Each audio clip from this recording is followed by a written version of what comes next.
సరే ఇంత జరుగుతున్నా, ఇంత వ్యతిరేకత పెరుగుతున్నా ట్రంప్ ఇప్పుడు ఇంకొక అడుగు ముందుకేసేసాడు.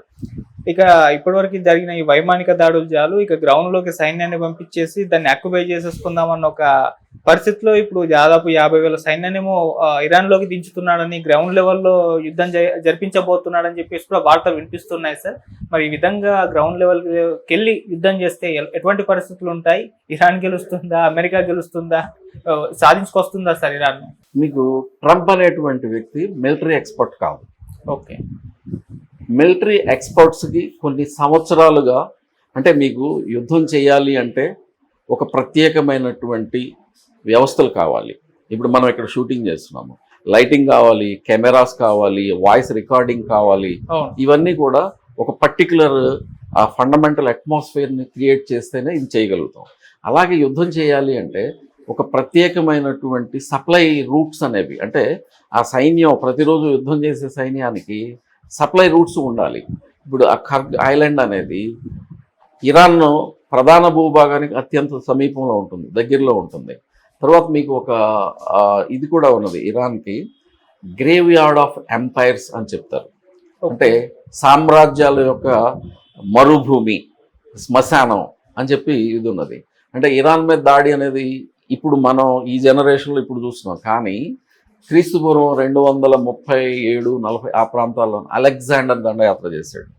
అలెగ్జాండరు వాళ్ళను ఓడించడం కోసం చాలా లాస్ని ఎదుర్కోవాల్సి వచ్చింది. తర్వాత ఈవెన్ ఇండియాలోని ఒక ఒక ఒక యుద్ధం మాత్రమే చేసి కంప్లీట్గా లాస్ అయిపోయి వెనక్కి వెళ్తూ చనిపోయాడు. అంటే మీకు మానసిక స్థితి అనేది, మీరు ఎంత బలవంతుడు గెలిచేటప్పుడు చాలా బలవంతుడిని అనేటువంటి అహంకారం నెత్తికెక్కుతుంది. ఓడిపోయేటప్పుడు మన శక్తిని, ఉన్న శక్తిని కూడా మనకు లేదనే భయం ఏర్పడుతుంది. అంటే ట్రంప్ ఉన్నటువంటి పరిస్థితి ఇప్పుడు అతను వెనక్కి వెళితే చంపేస్తారు. వెనక్కి వెళితే అమెరికా ఆర్థిక వ్యవస్థ కుప్పకూలిపోయి దానికి కారకుడు అతనుగా నిలబడతాడు. కాబట్టి దాన్ని ఫేస్ చేసేటువంటి అంటే చనిపోయేంత వరకు కూడా అతను చాలా కేసులను ఎదుర్కోవాల్సి వస్తుంది. అలాంటి పరిస్థితిని ఊహించడానికి కూడా సాధ్యం కాదు అతనికి. అందుకని ముందుకు వెళ్ళక తప్పని పరిస్థితుల్లో ఉన్నాడు అతను. కానీ ఆ ఖర్గ్ ఐలాండ్కి వాళ్ళందరూ కూడా ఆహ్వానిస్తున్నారు. అంటే ట్రాప్ను రెడీ చేసి పెట్టారు. దాంట్లోకి నడిస్తే ఏమవుతుంది అనేది ఇతను ఇప్పటికే భయపడుతున్నాడు. ఎలాగోలా ఆపాలని ట్రై చేస్తున్నాడు. కానీ ఏ అవకాశం ఇరాన్ ఆ యుద్ధాన్ని ఆపడానికి ఇతనికి ఇవ్వడం లేదు. నిజంగానే అంటే ఊరేసుకోవడానికి పనికొచ్చేటువంటి షరతులను పెడుతుంది. అంటే ఒకటి, నువ్వు వచ్చినా మేము చంపేస్తాం, మేము చెప్పింది ఒప్పుకున్నా నువ్వు చచ్చిపోతావు. అలాంటి పరిస్థితుల్లోకి వచ్చాడు ట్రంప్. అంటే ఎటువంటి దారి లేకుండా మీకు గుహలోకి వెళ్ళిన తర్వాత ఆల్ ఆఫ్ సడన్ ఆ ద్వారం మొత్తం మూసేస్తే ఎలా ఉంటుందో పరిస్థితి, ట్రంప్ పరిస్థితి అలాగైపోయింది. దాని నుంచి బయటపడటం అనేది సాధ్యం కాదు. ఇప్పుడు ఆ హర్మూజ్ని ఒక 10,000 మంది పారాట్రూపర్స్, ఆంఫిబియన్స్ వాళ్ళతోటి అటాక్ చేయించడం కోసం రెడీ చేశాడు. కానీ ఎట్టి పరిస్థితుల్లోనూ అక్కడ గెలవడం అనేది సాధ్యం కాదు కాదు కాదు. ఓకే. అంటే ఏం జరగబోతుంది అనేది ఊహిస్తేనే అత్యంత ప్రమాదకరమైన పరిస్థితుల్లోకి ప్రపంచాన్ని మళ్ళా అసలు వెనక్కి తిరిగి చూడటానికి కూడా వీల్లేనంత కష్టాల్లోకి నెట్టే అవకాశాలు కూడా ఉన్నాయి. అందుకని ప్రపంచ ప్రజానీకం మొత్తం కూడా అలర్ట్ అయ్యి, మీరు చూడండి ఈ రోజున నాటోలో ఉన్నటువంటి టర్కీ అనౌన్స్ చేసింది.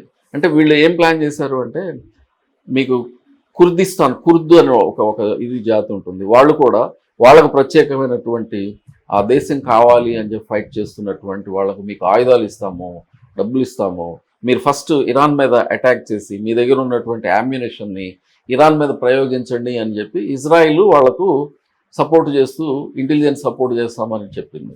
వెంటనే టర్కీ రివోల్ట్ అయ్యి, మీరు గనక అంటే కుర్దులు గనక ఇరాన్ మీద యుద్ధం ఏ మాత్రం అటాక్ చేసినా కూడా మేము డైరెక్ట్గా ఇరాన్తో కలిసి మేము వార్లోకి దిగుతామని అనౌన్స్ చేశారు. అంటే టర్కీ అనేది సున్నీ పరిపాలన ఉన్నటువంటిది. అంటే ఇవాళ ఇంతకుముందు ప్రపంచం మొత్తంలో షియాలు, సున్నీలు ఆపోజిషన్ బాగా బలంగా ఉండేది. కానీ ఇప్పుడున్నటువంటి పరిస్థితుల్లో అది కూడా దూరం అయిపోయి ఒక ప్రత్యేకమైనటువంటి పరిస్థితిని అమెరికా అండ్ ఇజ్రాయెల్ సృష్టించినాయి. అంటే వాళ్ళు ఎటు పోవాలో తెలియనంత ఒక పజిల్లో చిక్కుకుపోయారు. దాని నుంచి ఎలా బయటపడాలి అని కొట్టుమిట్టాడుతూ ఉన్నారు. ఇజ్రాయెల్ $200 బిలియన్ ఆల్రెడీ వాళ్ళ డిఫెన్స్ బడ్జెట్ అనేది అలోకేట్ చేసిన దానికంటే కూడా $200 బిలియన్ ఇప్పుడు మళ్ళా బడ్జెట్ని పెంచేసింది. అంటే చూడు, ఆర్థిక వ్యవస్థ ఇజ్రాయెల్ది కూడా కుప్పకూలిపోతుంది, అప్పుల పాలవుతుంది. అంటే చాలా ప్రమాదకరమైన పరిస్థితుల్లో ఆల్రెడీ వాళ్ళు వెళ్ళిపోయారు. ఇప్పుడు ఖర్గ్ ఐలాండ్ అని జయించడం అనేది సాధ్యం కాదు. దీనికి ఒక ఉదాహరణ చెప్తాను నేను. ప్రొఫెసర్ ముక్తేదర్ ఖాన్ అని చెప్పి ఒక ఆయన ఉన్నాడు. ఆయన వచ్చేసి పెంటగన్కి ఒక ప్రొఫెసర్, ఆయన పెంటగన్ అడ్వైజర్ అనమాట.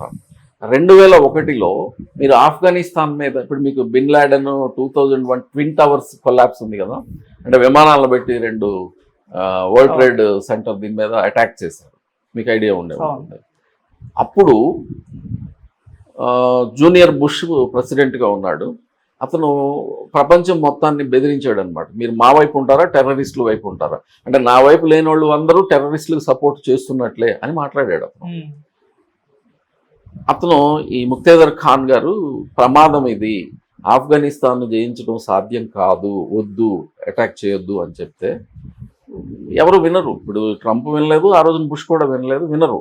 సహజంగా ఒక కైండ్ ఆఫ్ అంటే గవర్నెన్స్లోకి వచ్చినటువంటి ప్రెసిడెంట్స్ కానీ ప్రైమ్ మినిస్టర్స్ కానీ అంటే ఇంకా సర్వం మాకు తెలుసు, మేమేం చేసినా కానీ అది విజయవంతం అవుతుంది అని నమ్ముతారు. అది అత్యంత ప్రమాదకరమైన మనస్తత్వం. అంటే వాళ్ళకు ఆ నమ్నెస్, సాఫ్ట్నెస్ ఏమి ఉండదు, చాలా క్రూయల్గా తయారవుతారు. ఇప్పుడు అది ఆయన చెప్పినా కూడా వినకుండా అటాక్ చేయడం వలన 20 సంవత్సరాలు యుద్ధం చేసిన తర్వాత అక్కడ ఎవరిని ఎలిమినేట్ చేయడానికి వెళ్ళారు వాళ్ళు? తాలిబన్స్ని. అంటే 20 సంవత్సరాలు అమెరికా సైన్యం అక్కడ యుద్ధం చేసి వేలాది మంది చనిపోయి బిలియన్స్ ఆఫ్ డాలర్స్ ఖర్చు పెట్టిన తర్వాత కూడా లాస్ట్కి వాళ్ళు ఏం చేశారు అంటే, జెడ్డాలో మీటింగ్ జరిగింది. ఆఫ్ఘనిస్తాన్లో వీళ్ళే ఒక గవర్నమెంట్ని కూర్చోబెట్టారు. ఆ గవర్నమెంట్ను కూడా పిలవకుండా American officers and Taliban leaders వీళ్ళు కూర్చొని ఒక ఒప్పందం చేసుకున్నారు. అమెరికా మిలిటరీ మొత్తం మేము ఖాళీ చేసి వెళ్ళిపోతాము, మేము వెళ్ళేంత వరకు మీరు కాబూల్లోకి వచ్చినా కూడా ఎయిర్పోర్ట్లోకి ఎంటర్ కాకూడదు. వాళ్ళ ఒప్పందం అది. అంటే ఎయిర్పోర్ట్లో ఆ మొత్తం అంటే ఒక యుద్ధం చేసి 20 సంవత్సరాల తరువాత అవి మొత్తం ఆ ట్యాంక్స్ అవన్నీ ఖాళీ చేయడం అనేది కనీసం నెలలు పడుతుంది, ఒక రోజులో అవదు. అలాంటి పరిస్థితుల్లో వాళ్ళతోటి తాలిబాన్స్తో అగ్రిమెంట్ ఏంటి అంటే, ఎయిర్పోర్ట్ వాళ్ళ లోపల మేము రాము, మీరు వెకేట్ చేసి వెళ్ళిపోండి అని చెప్తే వీళ్ళు ఏమనుకున్నారంటే, మొత్తము ఆఫ్ఘన్ మిలిటరీ ఉంటుంది, అది రివోల్ట్ చేస్తుంది, కనీసం ఒక 20 రోజులు 1 మంత్ పడుతుంది కాబూల్లోకి రావడానికి తాలిబాన్స్కి అనుకుంటే 1 వీక్లో వచ్చేసారు వాళ్ళు. వచ్చేసిన తర్వాత అమెరికా మిలిటరీ ఇంకా వెకేట్ చేస్తూనే ఉన్నది. మీకు గుర్తుందో లేదో, చూసారో లేదో నాకు తెలియదు, లక్షలాది మంది ఎయిర్పోర్ట్ చుట్టూ మమ్మల్ని చంపేస్తారు తాలిబాన్స్, మమ్మల్ని మేము కూడా వచ్చేస్తామని విమానాలు టైర్ల మీద రెక్కల మీద ఎక్కి పైకి వెళ్ళేటప్పుడు కింద పడి చచ్చిపోయారు. అంటే మానసిక స్థితి ఎలా ఉంటుంది అని అంటే, ఇప్పుడు ఖర్గ్ ఐలాండ్లో అదే జరగబోతుంది. ఆయన ముక్తేదర్ ఖాన్ గారు చెప్పారు, అది నేను చెప్తే అప్పుడు వినలేదు, బుష్ వినలేదు. 2003లో మళ్ళా ఇరాక్ మీద వార్ చేశారు. వెపన్స్ ఆఫ్ మాస్ డిస్ట్రక్షన్ అనేది ఉన్నాయని, అది అబద్ధం అని మళ్ళా టోనీ బ్లేర్ అని ఇంగ్లాండ్ ప్రైమ్ మినిస్టర్ ఉన్నాడు, అతను దిగిపోయిన తర్వాత అతను చెప్పాడు, మేము అబద్ధం చెప్పాం ప్రపంచానికి, ఇరాక్లో అవి ఏమీ లేవు, మేము వాళ్ళని అక్కడ గవర్నమెంట్ని సద్దాం హుస్సేన్ని తొలగించడం కోసమే ప్రపంచానికి అబద్ధాలు చెప్పి యుద్ధం చేసామని అతను ఒప్పుకున్నాడు. అంటే వీళ్ళు చెప్పేయని నిజం కాదు, ఇరాన్ ఒక అణువాయుధ శక్తిగా ఎదుగుతోంది అందుకని, ఇవన్నీ అబద్ధాలే. దాన్ని మీకు యునైటెడ్ నేషన్స్ సెక్రటరీ జనరల్ కూడా అది చెప్పాడు. వాళ్ళు అగ్రిమెంట్కి సిద్ధంగా ఉన్నా కూడా ట్రంప్ అల్లుడు ఉన్నాడు జార్జ్ కుష్నర్, అతను జెరార్డ్ కుష్నర్, తర్వాత ఇంకొక వ్యక్తి ఒక ఆఫీసర్. ఇప్పుడు ఈ రోజున ఇరాన్ చర్చల్లోకి అసలు వాళ్ళిద్దరు ఉంటే ఒప్పుకోమని చెప్తే, అంటే ఇరాన్ డైరెక్ట్గా ఏం చెప్పట్లేదు, వాళ్ళ వద్దు అని చెప్పేసి అమెరికాలోని ఒక వర్గమే, ఎందుకంటే యాక్సెప్ట్ చేయరు వీళ్ళని, ఎవరిని, వీళ్ళు అబద్ధాలు చెప్పారు, ఈ యుద్ధం రావడానికి ప్రధాన కారకుల్లో వీళ్ళు జాకెంట్ అండ్ జార్జ్ కుష్నర్ వీళ్ళు అని చెప్పేస్తే వాళ్ళని ఇప్పుడు లేరు. ఇప్పుడు ఈ చర్చలకు వచ్చే దాంట్లో, ఈ ప్రయత్నిస్తున్న దాంట్లో వాళ్ళిద్దరు లేరు. అంటే మీకు ప్రపంచంలో ఈరోజు అబద్ధం చెప్పింది ప్రజలకు తెలియదు అని అనుకోవచ్చు, కానీ కొద్ది రోజుల తర్వాత తెలుస్తుంది. అక్కడ ఇరాక్లో 8 సంవత్సరాలు యుద్ధం చేస్తే యుద్ధంలో చనిపోయిన దానికంటే కూడా మెడిసిన్ లేక ఆహారం లేక చనిపోయినటువంటి వాళ్ళు 2.5 మిలియన్స్ పీపుల్. 25 లక్షల మంది చచ్చిపోయారు. ఓకే. అంటే యుద్ధాల్లో కంటే కూడా మెడిసిన్ లేకపోతే రోగాలతోటి, ఆహారం లేకపోతే ఆకలితోటి, సరైనటువంటి వాటర్ లేకపోతే ఇంప్యూర్డ్ వాటర్ తోటి చచ్చిపోతారు మనుషులు. అంటే ఇప్పుడు ఆల్ ఆఫ్ సడన్ ఇప్పుడు హైదరాబాద్లో 1.5 కోట్ల మంది జనాభా ఉంటారు. హైదరాబాద్లో ఎక్కడన్నా వ్యవసాయం చేసి ఇక్కడ తినే కూరగాయలు, పాలు, వడ్లు ఇవన్నీ పండిస్తారా? ఉందా ఇక్కడ?